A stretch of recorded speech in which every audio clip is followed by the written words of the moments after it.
something you mentioned earlier, which is also part of the business. This is pilot and crew training. And this is also a segment that's over the last couple of years has been influenced by, early retirements, graduation rates in schools, as well as the growth in the industry as well.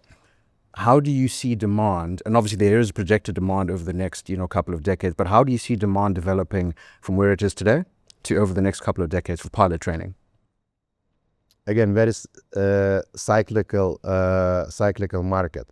I mean, after the COVID, there were probably 25,000 plus pilots with freeze license or license or type which is not anymore demanded, and they need to go to the temporary trainings, pass the type training courses and they change their types. Basically, pilot training is a full ecosystem.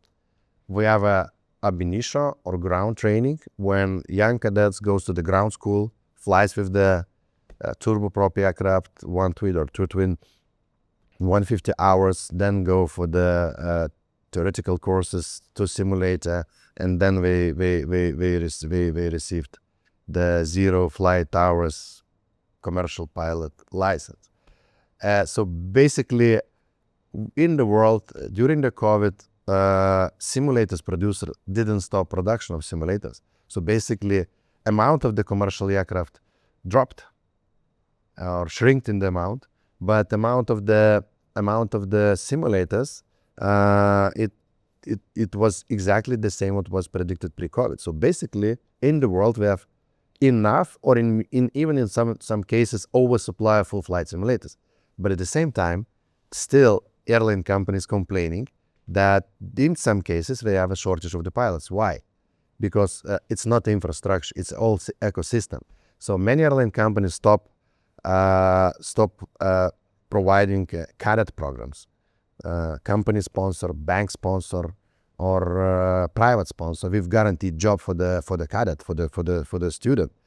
And many companies renew them 23, 24, we're planning to renew 2025. It's important that every airline company should have at least 10, 15, 20% of their pilot trained, financed by the airline company, and it's a minimum backup. Those pilots will remain with them. Now it's very interesting thing happening. New licenses and new technologies allow to reduce number of flight hours on the turboprop aircraft in ground school and to use fixed flight simulator, which is directly combined and approved by the airline manuals and training programs and many requirements. So actually airline company from the very beginning can prepare pilot which will be exactly tailor trained for that airline company. And I think this is very important that airline companies which want to remain in the market with their positions, they need to invest in cadet programs. And our organization, 80% of our capacity is used for the third parties. BAA Training is a 19 years old organization. This year will be 20 years old organization.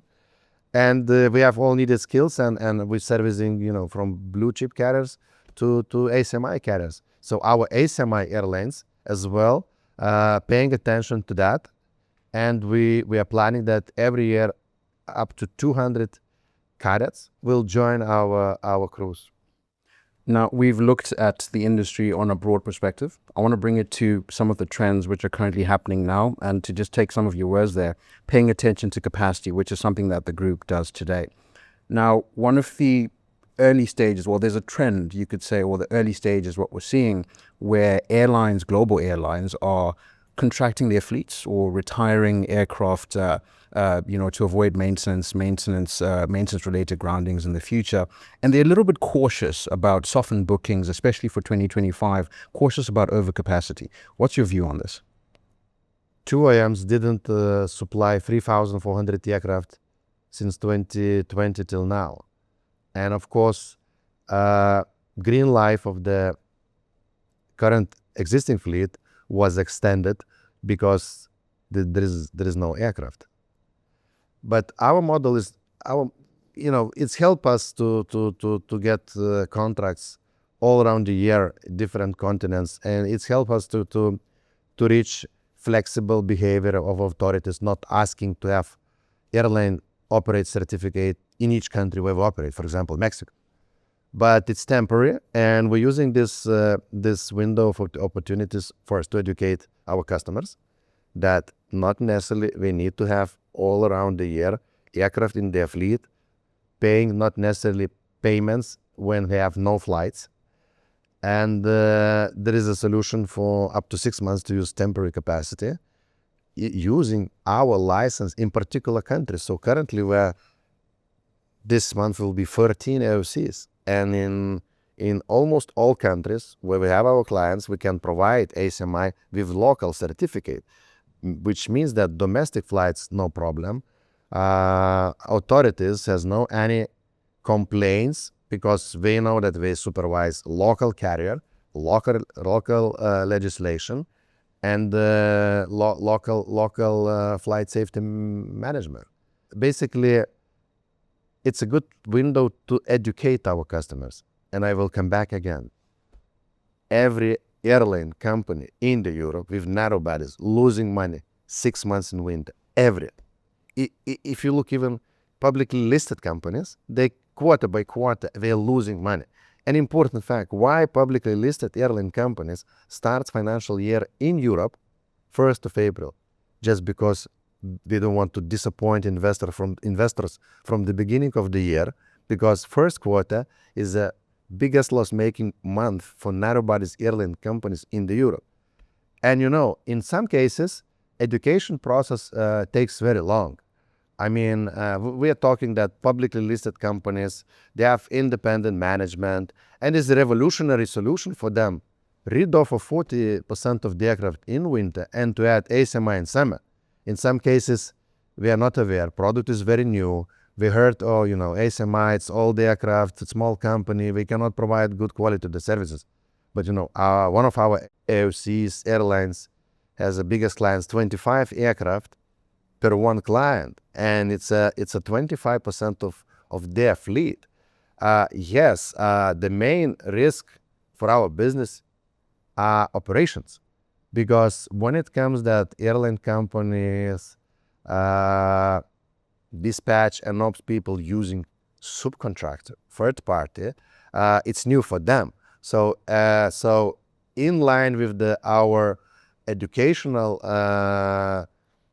steps which we're doing towards our clients and authorities around the world, operational risk is also very important. If one airline company uses 1 or 2 aircraft of ACMI and we would be disappointed, probably next year we will say, oh no, we rather will have our own fleet, we will order more aircraft. But at the end of the day, we're coming again to the basic. Everybody losing in wintertime in Europe, and majority of losing in wintertime, in summertime in Latin America and Asia Pacific. So this is a constanta. We're talking about the climate zones would not change for the next 100 million years. So at the end of the day, we should again come back to our customers, to the airline companies, to the authorities, and to educate them and spend time on brainstorming how we can do better, how we can structure our operations, and where we can find the right sustainable solution for both organizations. Now, the topic that you mentioned here about educating the market, there must be a lot of education as well that you do internally, because the group does deal across various aspects of the aviation ecosystem, be it maintenance, be it pilot training, aircraft capacity. And the industry is always rapidly changing, as we've seen over the last decade or so. What's your strategy for the group in terms of adjusting to the different changes in the market, when there are fluctuations or when there's, predictable patterns in the market? What's your strategy for that? Probably it's nothing new in maintenance and pilot training. So as I said, this is a strong backup for our business, and we would not operate 220 aircraft without our strong maintenance branch. But I would like to mention some interesting different facts. Some airline companies trying to leverage summer winter owning fleet, owning aircraft. That means that they lose less money in winter time, because except for lease payments, they have depreciation costs, which is less. But still, we need to keep pilots in their crew. We need to pay for parking, insurance, and many other things. And actually, this is actually a result that these airlines companies leveraging their seasonality, but we keep freezed a lot of shareholders' money in ownership of the aircraft. And currently, aviation is very skinny business. For many years, it's very skinny business. And shareholders wants not just to see good results because the airline company has everything in-house. Because 1980s, with the first low-cost carrier, Southwest airline, born in the market, and we outsource everything. So we're talking that in some cases, quite reasonable way to leverage seasonality owning aircraft. But if those companies are public, they're actually keeping a lot of proceeds of their shareholders just to leverage seasonality and not using ACMI products.